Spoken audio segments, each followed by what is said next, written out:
അങ്ങനെ കുറെ കാത്തുനിന്നതിന് ശേഷം വെടിക്കെട്ട് കാണാൻ പറ്റി. 3 മണിക്ക് തുടങ്ങുന്നു പറഞ്ഞ വെടിക്കെട്ട് 4 മണിക്കില്ല, 5 മണിക്കില്ല, 6 മണിക്കില്ല, 7 മണിക്കാണ് തുടങ്ങിയത്. അതുവരെ എങ്ങനെ കാത്തുനിന്ന് എനിക്ക് തന്നെ അറിയില്ല. കുറെ പേര് മടങ്ങിപ്പോയി, എന്നാലും എന്നെ പോലെ കുറച്ച് പേര് അവിടെ പിടിച്ചു നിന്നു. അങ്ങനെ ഒരു കൂട്ടരുടെ വെടിക്കെട്ട് കണ്ടു.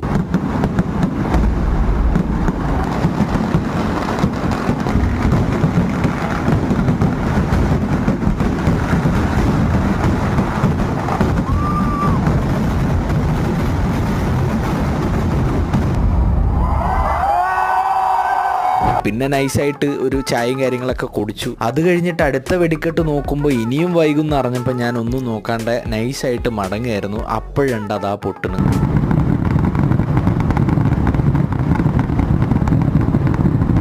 എന്തൊക്കെ പറഞ്ഞാലും ഇരുട്ടുള്ളപ്പോൾ പൊട്ടുമ്പോൾ കാണാൻ തന്നെ വേറെ ഭംഗിയാണ്. പക്ഷെ അത് കംപ്ലീറ്റ് മിസ്സായി. എന്നാലും സൗണ്ടും കാര്യങ്ങളൊക്കെ ശരിക്കും കിട്ടി.